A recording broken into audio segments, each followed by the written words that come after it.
Assalamualaikum warahmatullahi wabarakatuh. Saya Dinda Aisyah. Saya akan menjelaskan sedikit atau bercerita sedikit tentang pembantaian yang terjadi di Rawagede. Pembantaian Rawagede adalah peristiwa pembantaian penduduk di kampung Rawagede atau yang sekarang terletak di desa Balongsari, Rawamerta, Karawang.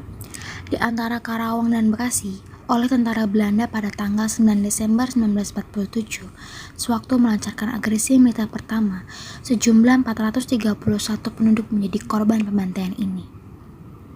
Ketika tentara Belanda menyerbu Bekasi, ribuan rakyat mengungsi ke arah Karawang. Pertempuran kemudian berkobar di daerah antara Karawang dan Bekasi, mengakibatkan jatuhnya ratusan korban jiwa dari kalangan sipil. Pada tanggal 4 Oktober 1948, tentara Belanda melancarkan pembersihan. Dalam peristiwa ini, 35 orang penduduk Rawagede dibunuh tanpa alasan jelas. Peristiwa ini dikira menjadi inspirasi dari sejak terkenalnya Chairil Anwar berjudul Antara Karawang dan Bekasi, tetapi ternyata tidak terbukti. Di Jawa Barat, sebelum perjanjian Renville ditandatangani, tentara Belanda dari Divisi 1 yang juga dikenal sebagai Divisi 7 Desember melancarkan pembersihan unit pasukan TNI dan laskar-laskar Indonesia yang masih mengadakan perlawanan terhadap Belanda. Pasukan Belanda yang ikut ambil bagian dalam operasi daerah Karawang adalah Detasemen 3-9 RI, pasukan para Kompak dan 12 Jenny Veldkompak, yaitu brigade cadangan dari pasukan para dan DST atau Depot Spesialis Troepen. Sekitar 130.000 tentara Belanda dikirim ke bekas Hindia Belanda yang sekarang adalah Indonesia. Dalam operasinya di daerah Karawang, tentara Belanda memburu Kapten Lukas Kustario, Komandan Kompi Siliwangi, kemudian menjadi Komandan Batalion Taji Malela atau Brigade 2 Divisi Siliwangi, yang berkali-kali berhasil menyerang patroli pos-pos militer Belanda. Di wilayah Rawagede juga berkeliaran berbagai laskar, bukan hanya pejuang Indonesia, namun juga gerombolan pengacau dan perampok. Pada tanggal 9 Desember 1947, sehari setelah perundingan Renville dimulai, tentara Belanda di bawah pimpinan seorang mayor mengepung dusun Rawagede dan menggeledah setiap rumah. Namun mereka tidak menemukan sepucuk senjata apapun. Mereka kemudian memaksa seluruh penduduk keluar rumah masing-masing dan mengumpulkan di tempat yang lapang. Penduduk laki-laki diperintahkan untuk berdiri di berjejer. Kemudian mereka ditanya tentang keberadaan para pejuang Republik. Namun tidak ada satupun rakyat yang mengatakan tempat persembunyian para pejuang tersebut. Pimpinan para Belanda kemudian memerintahkan untuk menembak mati semua penduduk laki-laki. Kemudian para remaja belasan tahun, beberapa orang berhasil melarikan diri ke hutan, walaupun terluka kena tembakan. Saya kini berumur 83 tahun menuturkan bahwa dia bersama sang ayah dan para tetangganya, sekitar 20 orang jumlahnya, disuruh berdiri berjejer ketika tentara Belanda mendorong dengan senapan mesin. Istilah penduduk setempat adalah berderet.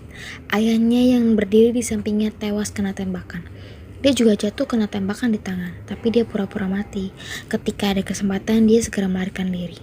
Hari itu tentara Belanda membantai 431 penduduk Rawagede tanpa ada pengadilan, tuntutan, atau pembelaan, seperti yang terjadi di Sulawesi Selatan. Tentara Belanda di Rawagede juga melakukan eksekusi di tempat. Di sebuah tindakan yang jelas merupakan kejahatan perang, diperkirakan korban pembantaian lebih dari 431 jiwa karena banyak yang hanyut di bawah sungai yang banjir karena hujan deras. Seorang veteran Belanda yang tidak mau disebutkan namanya di desa Wamel, sebuah desa di Provinsi Ganderland, Belanda Timur, mengirim surat kepada korban perang sebagai berikut. Dari arah Rawagede, tentara Belanda ditembaki, maka diputuskanlah untuk menghajar desa ini untuk dijadikan pelajaran bagi desa-desa lainnya. Saat malam hari, Gade dikepung. Mereka yang mencoba meninggalkan desa dibunuh tanpa bunyi, diserang, ditekan ke dalam air sampai tenggelam. Kepala mereka dihantam dengan popor senjata dan lain-lain. Jam 5:30 pagi, ketika mulai siang, desa ditembaki dengan mortir. Pria, wanita, dan anak-anak yang mau melarikan diri dinyatakan patut dibunuh. Semua ditembak mati. Setelah desa dibakar, tentara Belanda menduduki wilayah tersebut. Penduduk desa yang tersisa lalu dikumpulkan jongkok dengan tangan melipat ke belakang leher.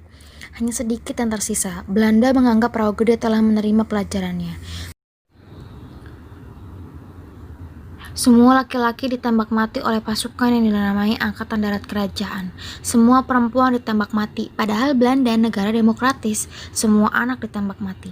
Desa Wamel pada tanggal 20 September 1944 diserbu tentara Jerman. 4 warga sipil tewas dibunuh secara keji oleh tentara Jerman. Tampaknya, dari peristiwa Wamel ini, sang veteran menulis surat penyesalan tersebut. Hujan yang mengguyur mengakibatkan genangan darah membasahi desa tersebut. Yang tersisa hanyalah wanita dan anak-anak. Keesokan harinya, setelah tentara Belanda meninggalkan desa tersebut, para wanita menguburkan mayat-mayat dengan peralatan seadanya. Seorang ibu menguburkan suami dan 2 orang putranya yang berusia 12 dan 15 tahun.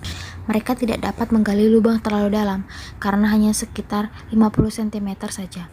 Untuk pemakaman secara Islam, yaitu jenazah ditutup dengan potongan kayu, mereka terpaksa menggunakan daun pintu dan menggunakan durung tanah seadanya, sehingga bau mayat masih tercium lama berhari-hari.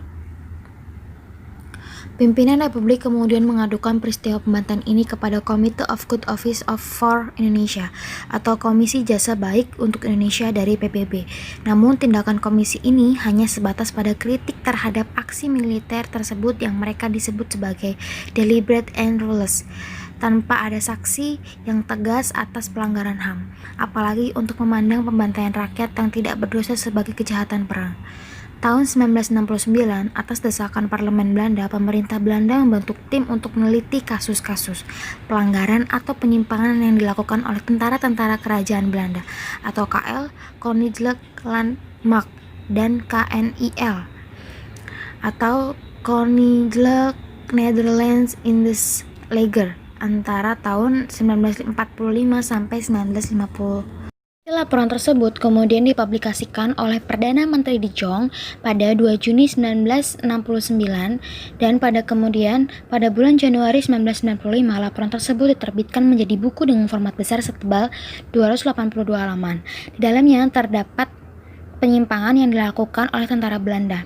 Dalam laporan The Action Noten yang hampir 50 tahun setelah agresi militer, mereka mencatat bahwa yang dibantai oleh tentara Belanda di Rawagede hanya sekitar 150 jiwa.